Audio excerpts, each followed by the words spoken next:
Hello everyone, welcome to Raw, Hard and Real. Today I have an amazing hardstyle producer. Welcome Neolux, how are you? Hello, thank you for the invite. Hello everybody. Good, I'm great. Excited to talk to you about hard music, the scene, I'm whatever really excited about this conversation because actually you were one of the first hardstyle artists that I ever listened to. It's funny because right now I live in Spain and actually I remember that the song The Game was one of the first ones that I ever heard. And it's actually like number 7 on my first hardstyle playlist that I ever created. Nice. Yeah, that's quite an early one. And it's funny I find it funny when I hear of people who discovered the genre through me, for instance, because I'm not really your usual hardstyle artist, I guess. I'm not like that much involved with the scene in the Netherlands, for instance. It's a bit unusual. Yes, it is. But it's funny because actually, like if you go to your Spotify page, you have like a lot of listeners. You have a shitload of songs. By the way, you are probably one of the artists that I know that has like the most releases every year. So, well, let's start by letting me know how did you started with all of this? Like, what was your first approach to hard music? Well, I'll try to make it really short. I can go way back to when I was maybe like 6 years. It can be long, so don't worry. I discovered music in general by taking piano lessons. My grandfather was a musical instrument teacher, and he took me with him when I was like 5 or 6, and I started learning piano, which I did for about 10 years. My first contact with harder music was around the age of, I don't know, maybe 15. So like 15 years ago, around 2007, 2008, something like that. 2008, I think. First, I discovered it through Jamstyle and Melbourne Shuffle compilations. Okay. Yeah. And then I found some... Qdance used to upload those short rips from the Climax DVDs back then. And that's how I pretty much discovered the genre. And then I started to dig. I got into production later on when I was, after I finished high school. But I didn't start with hardstyle because I found it way too technically challenging. Yeah, that's what I have heard. Yes. I started with trying to make trance actually, and then the whole EDM wave came with big room house and stuff like that. So that was obviously a lot easier to produce. So I tried my luck there and had my my first small successes. I started gaining some traction there. So I stuck with that for some years. Neolux started in 2017 when I finally felt like, after like 5 years of producing music, I finally felt like, okay, let's give this hardstyle thing a try. Maybe I can pull it off. And I'll be honest with you, I've got a lot of, I wouldn't call it hate, but a lot of people who are like, dude, this is terrible. Please stop. Go back to what you were making before. But why? It still wasn't there, technically, I guess, when I first started. It's like, if you go to my Spotify and listen to my first tracks and then listen to what I make now, you will probably be able to tell that, this guy improved. Yeah, but like with everything, right? I mean, when you're starting, and as you said, like, since hardstyle is really challenging, I mean, when you start it's not gonna be your best work. But if I even talk about The Game, which was on 2018, that's only 1 year after you started, and it's a really good song. Yeah, there was also this. I also did commit. I don't know if it's a cardinal sin or something of hardstyle. I didn't try to get on a label. I just was like, okay, I'm gonna put my music out there, and I'll push it to all services through a distributor. I'll have it on Spotify. I'll have it to blah blah. And people were like, dude, stick to SoundCloud until you're good enough to get signed by a label. Yeah. So I guess that's why... And back then, somehow hardstyle was young, I guess, on Spotify, something like this. People didn't really focus that much on everything that's going on now with playlists and editorial playlists that Spotify has, etc., etc. So I found the guy who was doing all electronic playlists back then, and found that in his Twitter bio he had a link to send him music, and he probably wasn't getting any hardstyle or maybe just a few tracks, and he was like, "Okay, this sounds good to me." As a non-hardstyle listener, or somebody who doesn't listen all the time, so I'll put it on a big playlist, and then I got a lot of traction on my first releases, and probably that's also a reason why people got mad. I guess they were like, "I'm a better producer. Why are you getting plays?" Something like that. I mean, the jealousy is always gonna be there. Okay. Yeah. So, on which year was this? My very first release as Neolux actually got picked on Hardstyle Bangers, I think it's called. Okay. Yeah. I remember. So straight from 2017. Wow. What? 2017. I mean, that's pretty amazing. And it was very encouraging. Yeah, of course. And I have a really huge question for you, and it is like you have never been like a really small artist on Spotify. You always have had like a big numbers at least, or at least for what I have seen, which is quite impressive. And why you have never been involved with the hardstyle industry? You know, like playing and I don't know, being more into the scene. I guess one of the big reasons is that I'm somehow remote. I guess being in Romania. It's what I'm thinking that probably agencies and so forth find me expensive to book, as opposed to how much people I can probably bring in, because truth be told, Spotify listeners don't really always translate to people coming to shows, because if that was true, we'd have all the gym hardstyle producers that blew up in the last couple of years. It would probably be headlining everything. Yeah, that's true. I guess. Yeah. So I tried sending a few demos in the beginning. Maybe indeed I wasn't good enough yet for a label release. And I also, since I was having quite some success on my own, I kind of gave up on the idea. And I feel like the hardstyle industry is still, the genre being still pretty niche. It's a small industry. Everybody sort of knows everybody. Everybody knows who to trust, who to work with, etc. It's not as DIY and open as maybe other genres. Like, if you want to do house music, there is some house music scene pretty much everywhere.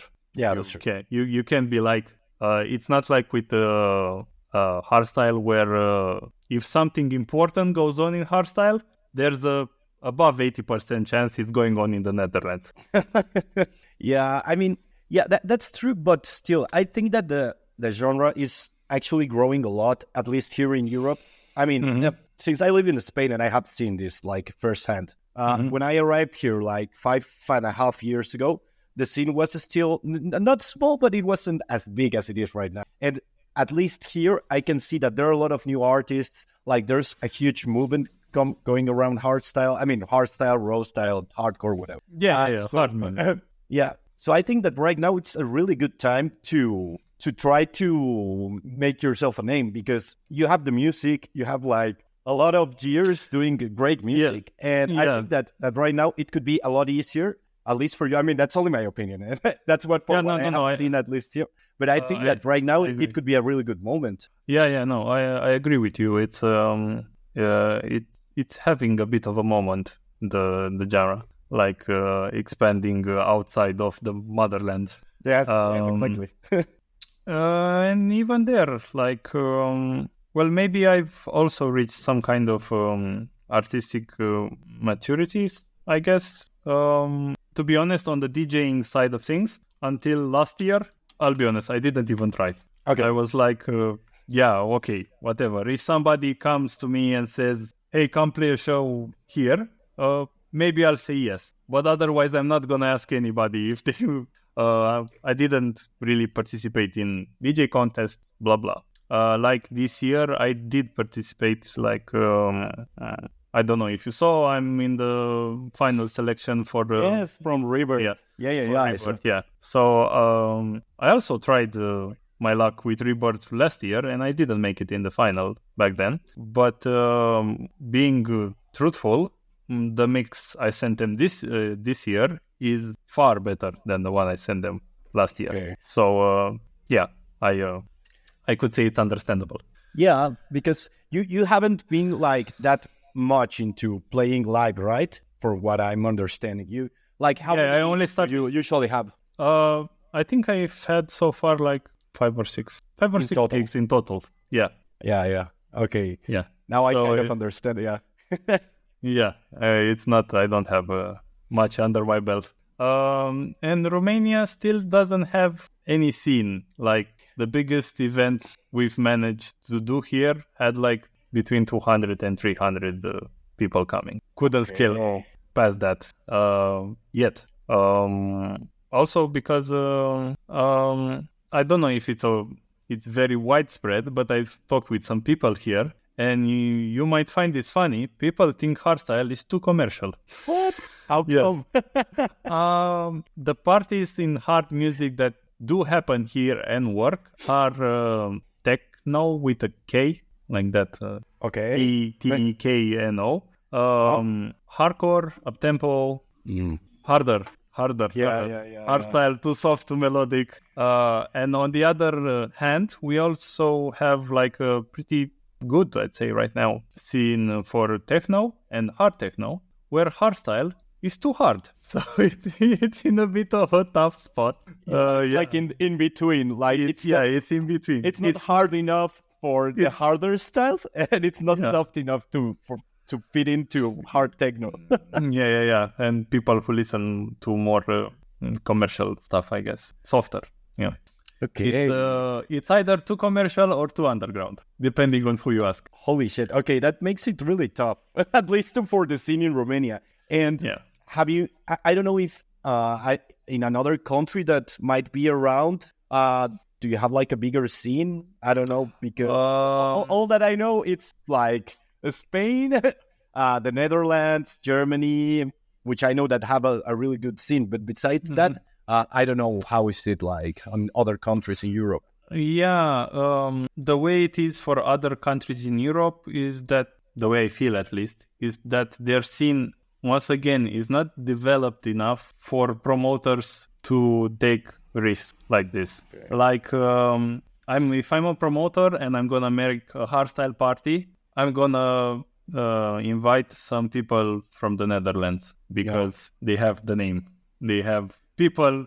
If people will come, they will come for the big names of the scene. Yeah. So it's like maybe I could try get myself booked in Austria, for example. Austria, yeah. But for about the same price of bringing me from Romania to Austria, you can bring somebody from Germany or the Netherlands to Austria. So that's why it's a bit hard to build. It's like I need to to make yourself a name, to strike at the scene. Yeah. Need to get a name in the actual scene, so then you can. But you have like half the work done. Like you already have like all these amazing songs. You have all this career as a producer. So right now, what you need to do is just try to focus a little bit more, I guess, on playing. Maybe even playing like at small places or whatever you can find. At least that's what I would. Yeah. Same. I even there was a gig in Germany that didn't happen after all. But I was like, I will come. Just give me 2 beers backstage. I'll pay for my plane. I'll pay for my hotel. It's fine. Yeah. Just give me some beers and I'll be fine. Yeah, I'll be fine. Yeah, I live in Opa. It was more of a raw style event, and I was like, okay, I'm softer. Fine, I'll play first. Yeah, didn't happen yet. But the event didn't happen, or the event did happen, but and it was like some complication with the club. Like they had already invited everybody they needed for the lineup, and they had to ask the club to open earlier, and the club said, no, it's too early, people won't come. So Okay. yeah, that's why we postponed it for maybe when the event happens again. Okay. Well, that kind of sucks. Yeah, but it is what it is. Others will come. Yeah, of course. I'm pretty sure about that. Okay. Right now, I would like to talk a little bit more about music producing. And I would like to know, what's your methodology like? Do you have, how's your process when you're creating songs? Yeah, that's an interesting question, because right now I'm trying to reconfigure the whole process a bit. As you may or may not know, the last 4 years I did an album every year. I had the whole idea laid out, and then I went deeper and deeper into it until I had, like, when I started making the album of last year, Chronicles of the Afterlife, I already had the whole track list, the whole idea before producing the first track. So I already knew what I wanted to do, at least from a stylistic point of view, I guess. So the direction of the sound, of overall sound of the tracks, I didn't maybe quite know how I would like them to sound exactly, but so now when I build a track, I'm not sure if I have like I have a template I work with. Like when I open a new project, I already have some basic things laid out as a structure. But then I can go in any direction. Maybe if I feel like making something, usually if I feel like making something harder or more towards raw, I will first try to start with doing drops, and only then I'll focus on the melodic part, because there's a chance I might not want to do a melodic climax in that track. Okay. Yeah. On the other hand, if the focus is the melody, I will try to get the breakdown and the climax, the big breakdown before the climax, and the climax down first. Doing covers has become a big thing in general lately in all of music, I guess. Not only everybody's you probably noticed everybody's making remakes of everything, all the way from the smaller artists up to, I don't know, David Guetta and etc. So my structure for this year is sort of like, at least for now, it's sort of like, since I don't have another album planned, but I do have something related to albums planned. I'll tell you about it afterwards. Since I don't have an album planned, I'm doing like original, cover / remix / bootleg. Okay. Original, cover. Yeah, that's how I work. I have quite a lot of systems in place for being consistent, I guess, because sometimes maybe I will. What people see is that I have a track coming out every 3 weeks or something, or every 2 to 3 weeks. Yeah, but I usually make like 4 tracks in 2 weeks, and then nothing for a month and a half. Okay. Yeah, and I spread them out. Like right now, I have everything scheduled up until May. Okay, that's kind of like the way I work, by the way, because every interview that I'm doing like a bunch of interviews, and then I just spread them out. Like, for example, right now we are today is February 13th, and this episode is probably gonna come out in April. So and I kind of like working the same. So I think that we're in the same vibe there. Like, I like to compress my time and do like a bunch, and then just have like this free time to, I don't know, to disconnect and like reactivate myself again. A problem I don't have, and you might have though if you do this, is that if you compress it too much, we'll end up talking about something, and then the podcast will come out like 6 months after. I know, I know. And people will be like, why are they talking about Rebirth? It already happened. I know. I know. Actually, that's why I'm going to try to keep it like a maximum of 2 months, because after that, I think it will be too much. But yeah, I know what you're talking about. I have thought about it, but I was like, okay, it's maybe too much. On the other hand, if I make like an original track now, nobody will know. Unless it's about like some real world events that are happening, or something else, nobody will know I produced this 6 months, 1 year ago, whatever. Yeah.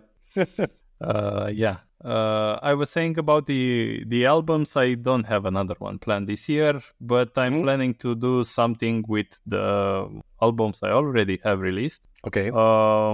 Basically, I want to compile them into one big album and create some, I guess, the story of the albums needs a bit of connection points, which would be some like those cinematic interlude tracks, whatever, something like that. Okay. A bit of storytelling around it. Yeah, so it's not going to be exactly music. It's going to be more about putting a nice finishing touch on the whole project. On the whole project. Yeah. Nice. And by the way, what do you think about sample packs? Do you usually use them, or you create all your sounds from scratch? No, I actually have no problem. I am again against the the general opinion, I guess, or what used to be the general opinion of you should make everything from scratch. Even if you like something, you should recreate it for yourself.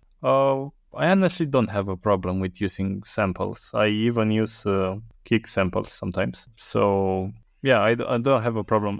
Right now, I also don't feel like we're still at that stage like it was over 10 years ago, when everybody was trying to make pretty much the same kick. And the closer you got to it being perfect, or whatever it was regarded as perfect, it was validating you as a producer overall, I guess. It was like, okay, you have good kicks, you get a place in the scene back then. But now I don't feel like that. There's a lot of experimentation going on. Kicks may not be as polished as they were back then, but they are a hell of a lot more diverse right now. So yeah, I don't have a problem with using samples, with maybe combining samples to make something new.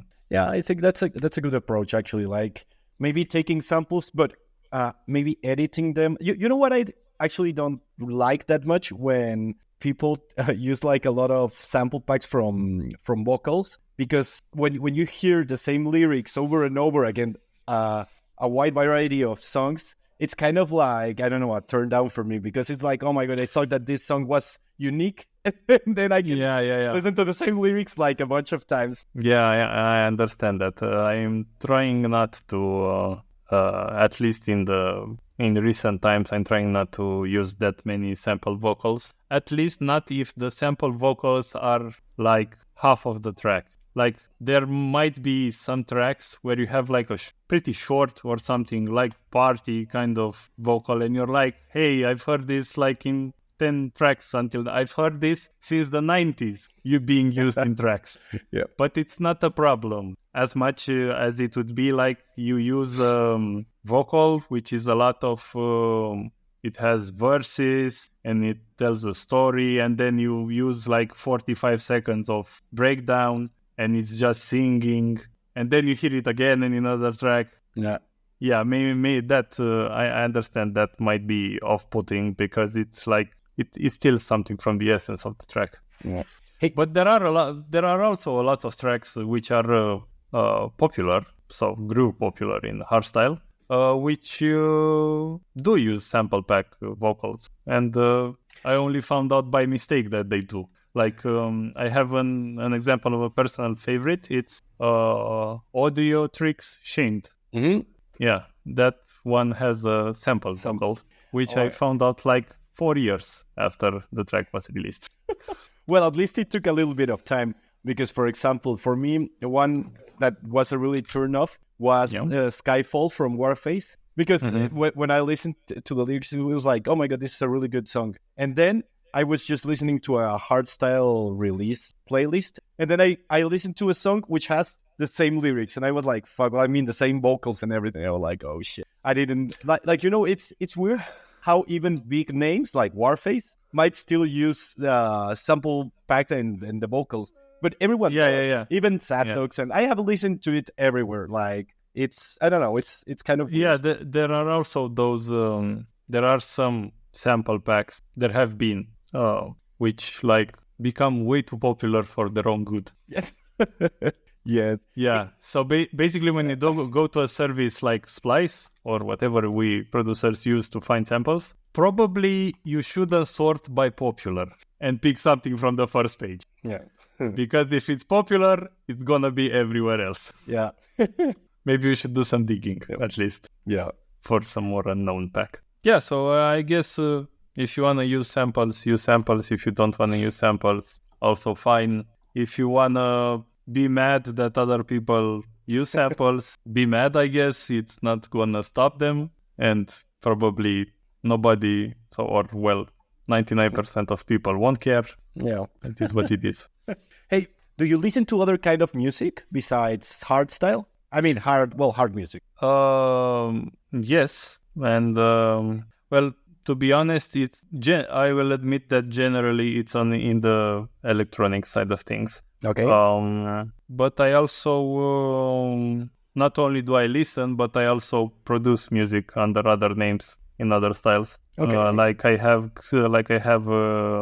You may have run into Xeno Drive, which is my techno name.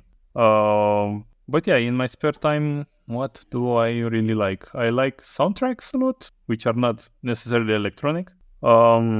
Maybe a bit of drum and bass. I'm a big fan of fusing together rock and drum and bass. Like, I'm a big fan of Pendulum, if you know them.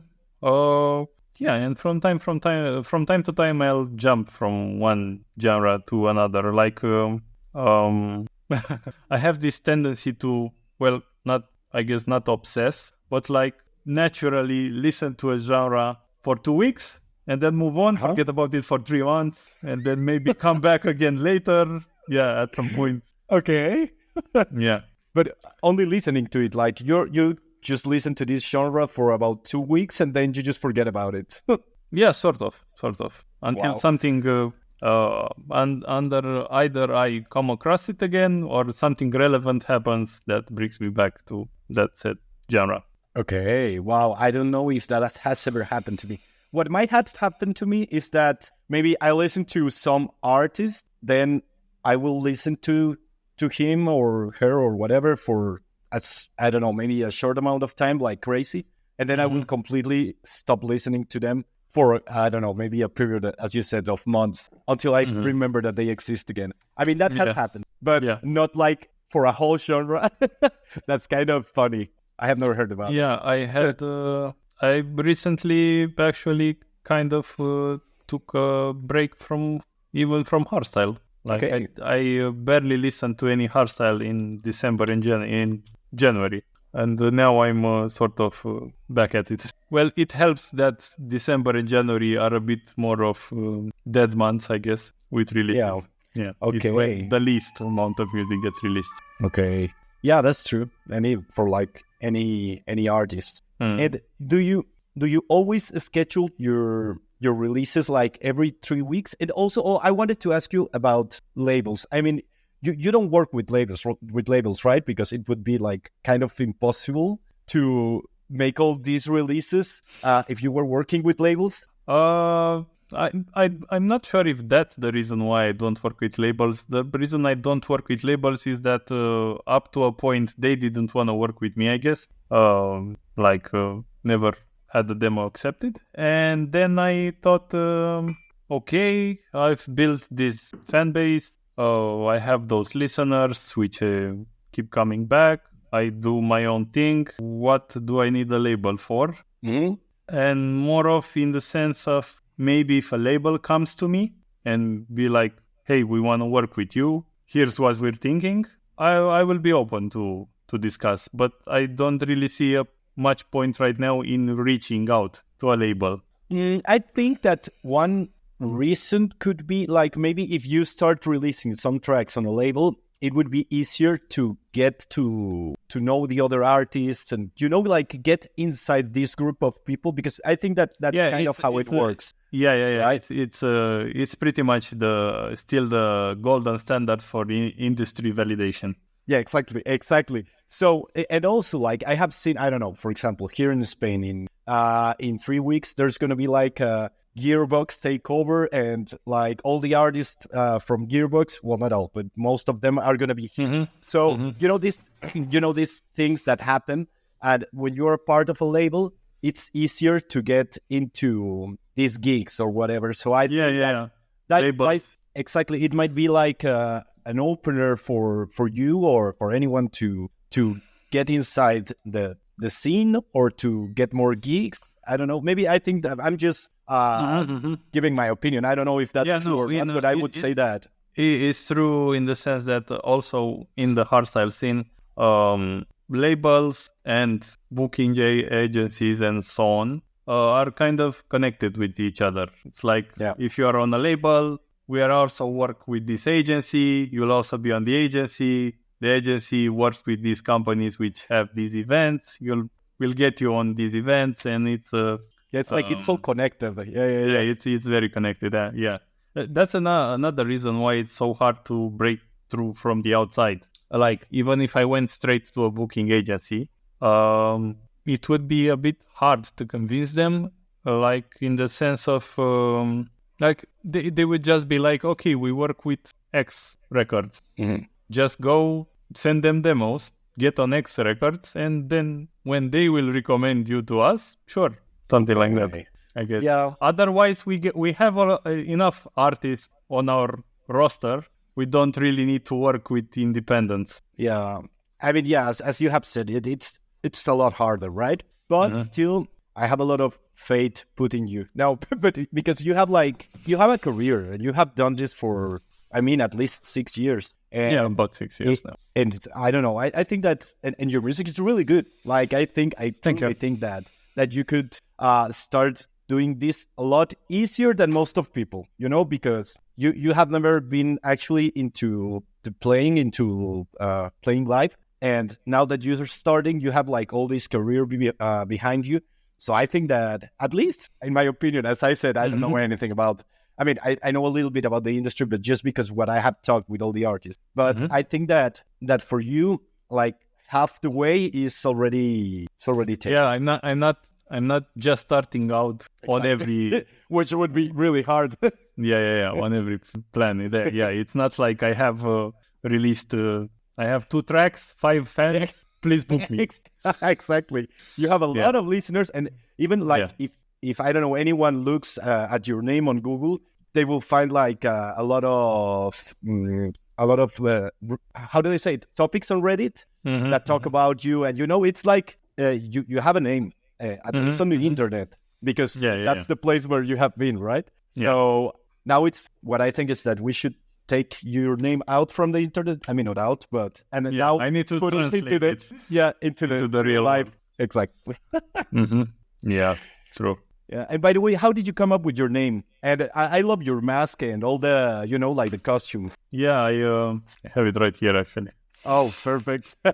Yeah, it's very. I never really show it to people in much detail because it's not yet a professionally created mask. Like it's not 3D printed or something like that. It's very DIY. Yeah, and it's you can see there is like duct tape inside here to hold some mesh. Homemade. Yeah, it's very homemade. Yeah. The whole idea for the name Neolux. I don't know if it sounds how it sounds to different people. It sounds different, all the way ranging from cheesy to silly. Others find it cool. Neolux is basically the Latin for new light. I guess I chose this name also because I liked how it sounded, but also because I finally, as I told you at the beginning, after 5-6 years of producing music, I finally gathered myself enough to try hardstyle, and it was like a new beginning, I guess, for me. Okay. Yeah, and that's why this wordplay, like new beginning, new light, Neolux. Nice. Yeah. It's nice. It's a nice background. The whole thing with the mask, though, the idea came to me like when I was making my first album, I think. And I thought like, I always was a big fan of, I don't know if masked, but like, I want to say role-playing act. Okay. Like even people like, I was and still am a big fan of Climax as an event. And you know, at Climax they as the they DJs wear costumes to dress up. Yeah. And I hope I like that thing. Like, I don't know, it helps me get a bit more into the whole atmosphere of the event, I guess. Yeah. I was a big fan of Project One, who also wore makeup, and then masked acts, I guess, which is, I don't know, I'm kind of contradicting myself because, for instance, I don't like the whole masks idea behind Daft Punk, Deadmau5, Marshmello. I find all their masks silly and unnecessary. But yeah, others I find really cool. So it occurred to me, like when I was making my first album, I was like, what if this whole thing I'm building and I'm trying to do some sort of a bit of cinematic storytelling hardstyle. What if it had like a narrator, I guess, like so sort of like the person who tells the story. And I don't know, it kind of sort of naturally occurred to me that I would I was browsing for masks on the internet. I found this kind of mask on Amazon, but with no cutout. It was a full mask, like reflecting.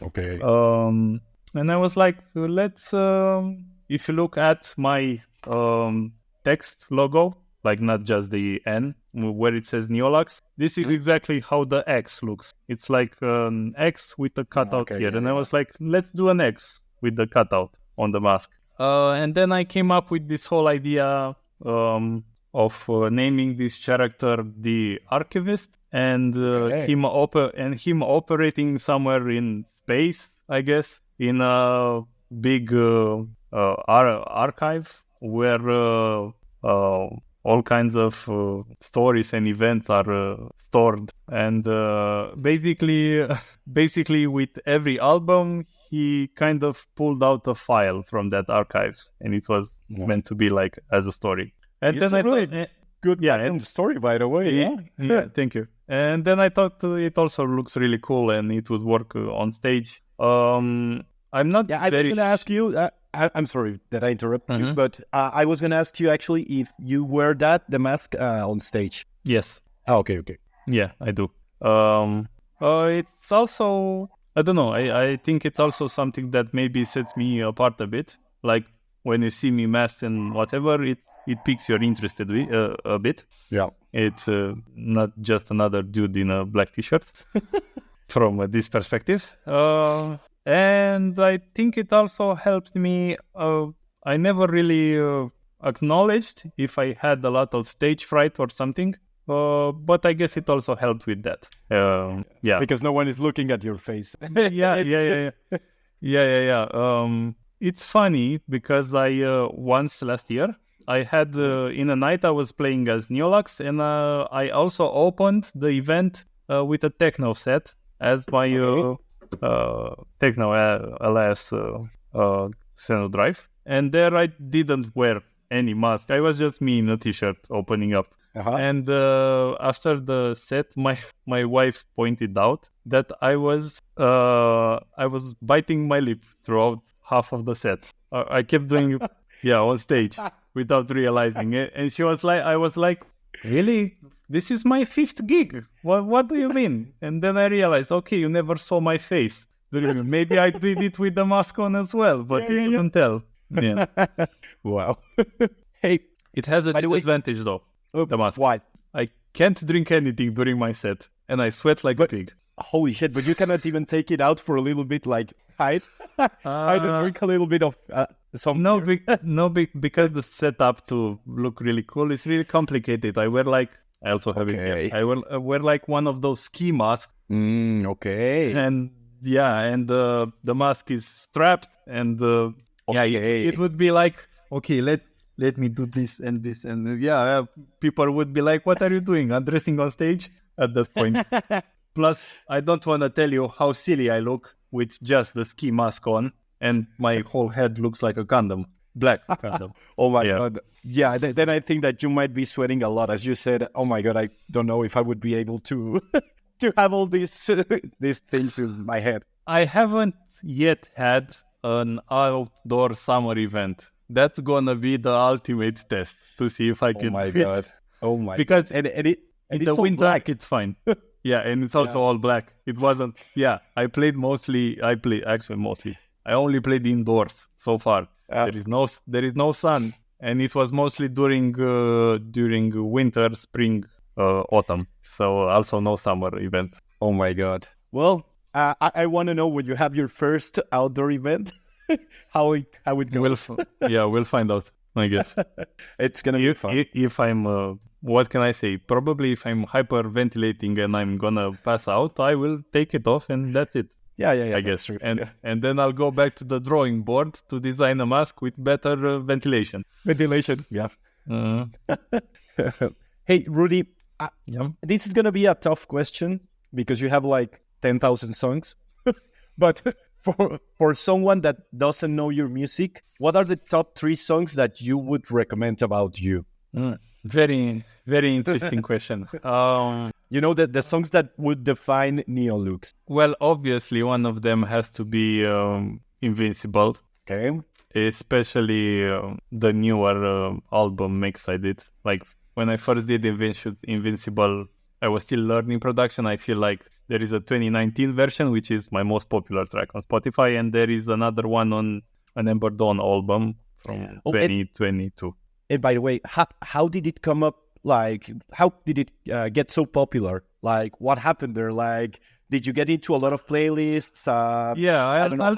I'll be honest with you. It's not my proudest achievement, I guess. People started listening hardstyle at the gym. It was a good gym track. Boom. Now you have to be proud about it. It doesn't matter if it was like that. It's still That track is great. When I started to listen to hardstyle like all the time was when I started to listening to it when I went to the gym, you know. Mm-hmm. So and now I listen to it now like every time. But yeah, so one of them would be Invincible. Mm-hmm. One of them would be, although not that popular, but it's my personal favorite, and I'm trying to push it down everybody's throat. It's called "The Truth Shall Set You Free." Okay. And the third track, I really need to bring up Spotify for this because don't worry. And the third track, Tough Cookie. It's really hard choosing a third. Maybe if we go by popularity, a good pick would also be Infinity, which is my second most streamed track. Okay.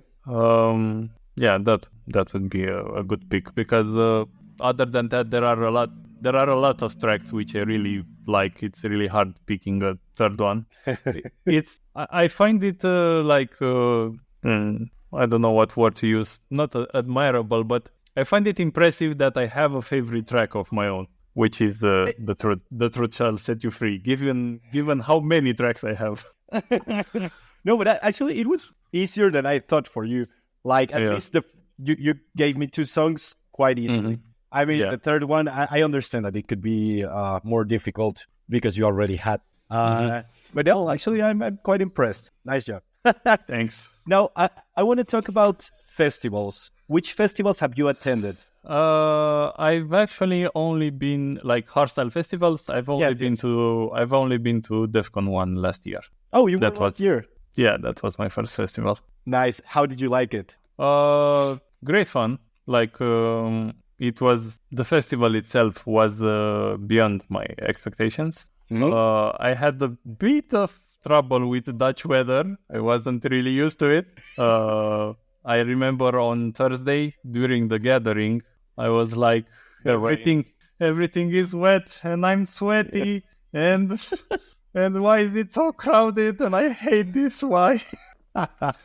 Yeah, and my then girlfriend was trying to like shine a positive light on it. And she was like, yes, but you're finally gonna see, I don't know, Headhunters. You wanted to see him. And I was like, yeah, I know, but there is condensation pouring in my eyes. Yeah.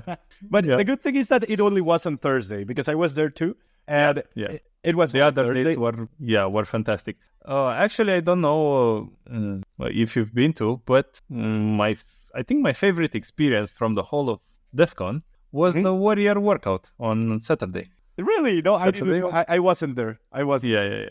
Yeah. It was a lot of fun. I loved it. Yeah, because I think that it was. I don't know if it was because it was early. I don't think so, because I actually was entering DEF CON 1 like at 11 a.m. I was one of those at 11 a.m. Okay. But maybe you wanted to see somebody else at another stage or something. Yeah. Do you remember? It was on Saturday or on which day? Saturday, yeah.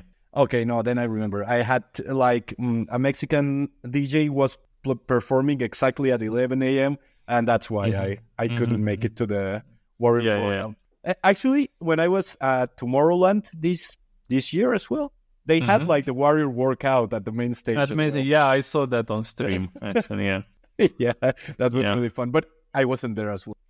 It was a lot better at DEF CON. The problem with Tomorrowland, is that it was a bit of a surprise, I guess. It was the first time at Tomorrowland, and 90% of people were completely disoriented. They didn't know what the hell is going on. Why are people doing exercises on stage? What's going on? Yeah. So I'm pretty sure about that. So like 90% of like at DEF CON, with on stage they were like, okay, now we're doing burpees. Like everybody that was there, I don't know, 1,000 people or whatever, a few hundred, how many we were there, everybody was doing burpees. At Tomorrowland, 3 people were doing burpees and the other ones were like, yeah, okay, I'm not gonna put my hands on the floor for this. Yeah. Oh my god. This was a bit different vibe. Yeah, I can imagine. It's sad because I was at both events and I didn't attend to the Warrior Workout at any of them. But yeah, it might have been. They are moving it to the main stage this year, so maybe. Okay. It was at UV until now. It's gonna be on red starting this year. Okay. Nice. They said so. Are you attending this year to DEF CON 1? Not yet. Okay. Not yet means I don't have tickets because I don't have spare financial resources right now. Okay. Yeah. Yeah. I mean, it's hard, but yeah. Yeah, but maybe I will hit a jackpot or something. We'll see. Hopefully you will. By the way, do you work something besides music, or you only work on music on the music business? I've only done music as a source of income my whole life until now. Actually, I'm starting my first real job next week. Wow! And how come up? Are you changing this? I need a bit more stability, I guess, in the financial thing part. And besides that, I think it will also allow me to do some more things with Neolux that were unavailable until now. Let's take labels, for instance. Okay. If I live only from the money I make as Neolux, I don't want to give a label 50% of a release's royalties. Yeah. Okay, because that pays my bills. That pays my income. Yeah. Whereas if I have another source of income and maybe I can afford to give it a try, maybe sign with some label, because you could make the argument that you could have already signed with a label, you give them royalties from your releases, but they also help promote you, they help you get more gigs and you get paid there. But this being my main source of income, I was lacking certainty, and I was like, I can't afford to just gamble something and hope it works out. Yeah, I understand that. Mm-hmm. Yeah, so from now on, maybe I will try send some demos again. Nice. Yeah, maybe I think it's a good approach to get more into the scene. But I completely understand why you weren't sending the songs to the labels.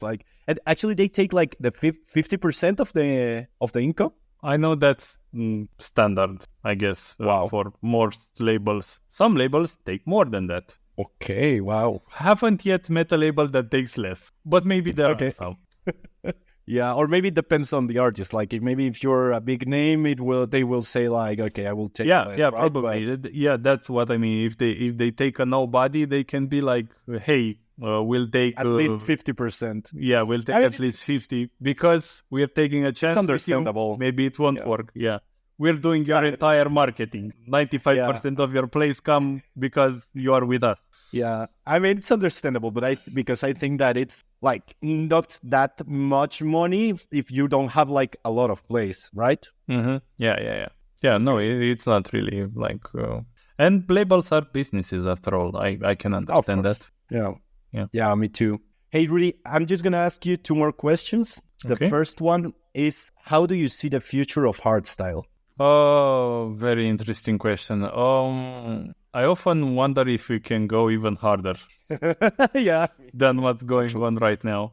I imagine it's gonna go full circle at some point, I guess, one way or another. Like, there will come... It's probably gonna go soon enough towards more melodic stuff. Mm-hmm. I don't know if I don't know if euphoric exactly or something like that, but probably it's at some point it's gonna go. It's gonna come back a bit in hardness because in the past few years and especially last year, I think we've gone harder and harder and harder, and at some point it's gonna reach you. It's gonna reach a peak and be like, okay, we need to tone it back. It even happens like in commercial dance music and whatever. Like there was that, I like to give the example of how it was 10 years ago and the whole big room hype happened. And there was big room and even a harder big room towards hardstyle, whatever. And then years passed and big room was replaced with deep and future house, which were a lot softer. And nowadays, hard techno, it's having a moment in the mainstream, which is also kind of a lot harder than said future house, deep house, whatever. So it's cyclical, more or less. It never comes back exactly the same as it was before, but trends do come and go. I completely agree with you, and it's funny now that you were talking about hard techno, that I actually think that right now hard techno is becoming like what EDM was, you know? Like it's now the main, not genre, because it's not actually a genre. It's like it contains a lot of subgenres. Mm-hmm. And I think that when this explodes, like when the EDM exploded, let's say, like everyone knew what their kind of genre was the one that they liked. For example, I don't know, big room. So people went to big room, and someone liked. Yeah, it became a lot more diverse. Yeah, exactly. So I think that when hard techno explodes, people, at least I think that we're gonna get more people into hardstyle, into raw style, into hardcore, because hard techno is also containing a little bit of these genres. Mm-hmm. So actually, I think that it's gonna be really good for the industry. Mm-hmm. Yeah, probably. Okay, and now my last question, the one that I like the most, and it's: how would you like to be remembered in the hardstyle scene? You make me feel like noise controllers right now. Why? Because it's just a joke. As you know, he hasn't really. He kind of went silent, retiring, sort of. Barely plays, doesn't release anymore, and it's like, in that phase, he was like, maybe he was at a point where he thought, I think this is it. I think this is how I'd like to be remembered. So I'll just stop. Quitting. Basically. Well, on one hand, I would say it's quite early to ask myself that question, but on the other hand, I would like to be remembered as an artist that tells a story with his music. That's that's the whole thing with also with the archivist, the mask, the whole aesthetic. I want to create something a bit cinematic overall. Yes. Okay. Yeah. Perfect, Rudy. thank you very much. Really, I really had a really good time. Me too. It was really nice to meet you. Thank you for the invite. It was great. No, and I hope that maybe in the future I will see you at, not maybe, I'm sure that if you start playing more gigs, for sure I will see you at some festivals. Thank you. Well, thank you. I hope you're right. I'll buy you a beer when I see you, if you are right. And if I'm wrong, I will buy you a beer on the next festival that we meet. I'm not going to be wrong, so I'm going to be expecting that beer. Okay. Thanks Rudy, again, thank you very much. And thanks everyone for watching, and see you on the next episode.